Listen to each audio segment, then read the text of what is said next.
Kwa majina naitwa Justin Chelugo. Mimi ni mmoja wao mwenye nilikuwa nimevamiwa na banditry. So mpaka wakati wa sasa bado sijapona vizuri, mkono wangu haishiki kitu na mguu haikunjiki. Na tulikuwa kwa pikipiki hiyo siku tulikuwa watu watano, tulikuwa watu saba. So watu wanne waliuawa hiyo siku, tukabaki survivor watatu. So mimi ni msurvivor mmoja wao. Vile tulitoka Marigat asubuhi hiyo siku tarehe 9 Januari. Tulitoka 8 Marigat. Sasa tukaenda, safari ilikuwa mzuri mpaka tukafika karibu tufike penye tunaenda imbaki 2 kilometers. Sasa mkora tumebaki 20 meters, akaanza kutushoot kuanzia hapo. Sasa ile imekuwa tuseme 2 meters tunaangukia hapo. Mimi nikakimbia mguu ya kwanza, mguu ya pili nikaanguka. Nikaona risasi tayari imenipata mguu. Nikalala barabara. Kulala ikapiga hiyo pikipiki ya nyuma yenye inakuja. Ikapiga hiyo pikipiki kuanguka. Ikakuja kuturudia na marehemu. Ikagonga marehemu kumaliza, ikanigonga mimi, ikanipiga mimi. Nilikuwa nafikiria imenipiga kifua. Sasa mimi nilikuwa nimelala kwa barabara hiyo. Sasa ikanishoot mkono wa right. Sasa hiyo anadhania amenipiga kifua risasi 3, lakini 2 iliangukia kwa matope ya mchanga hapo. Moja ikanipata hapo. Nikaona mkono wangu imekuwa white. Nikaona tena imenipata mkono.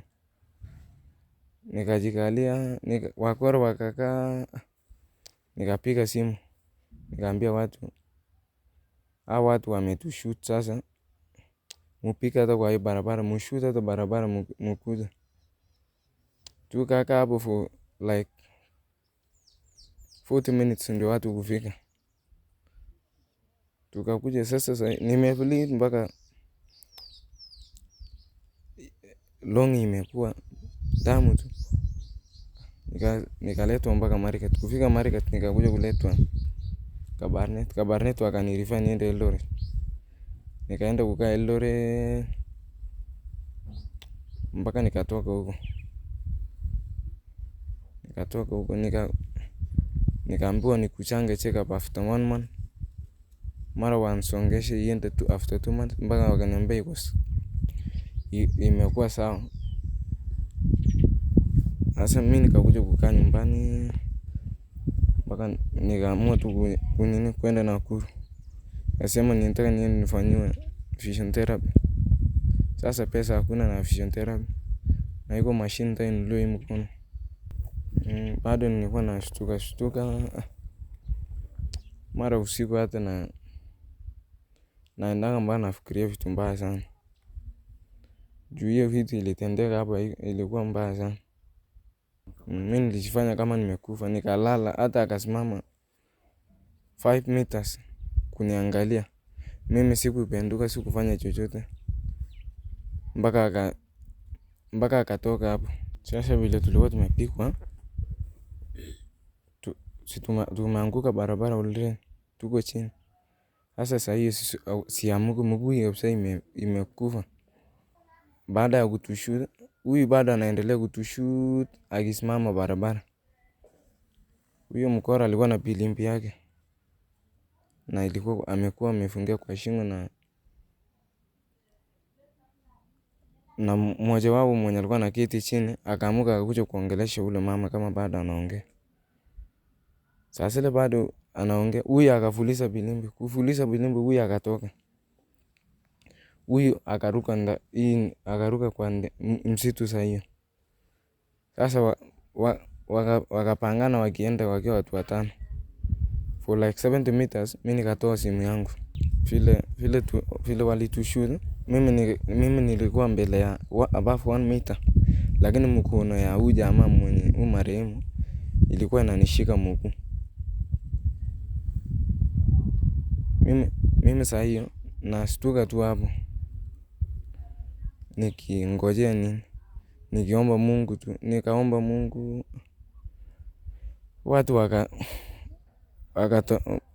akaendelea tena kushoot. Huyu mwenye amekuja hakuna bunduki yake kwa yenye ameweka mgongo. Nikapiga simu ya kwanza kupigia mtu, nikamwambia sisi tumevamiwa na majambazi huko chini. Akaniambia ndio tumesikia. Nikitaka kupiga simu ya pili, nguvu saa hiyo sina nguvu. Sasa watu wakapiga simu yangu, hii simu tena ya marehemu ilikuwa inalia. Pesa ile yenye ililipwa 65,000.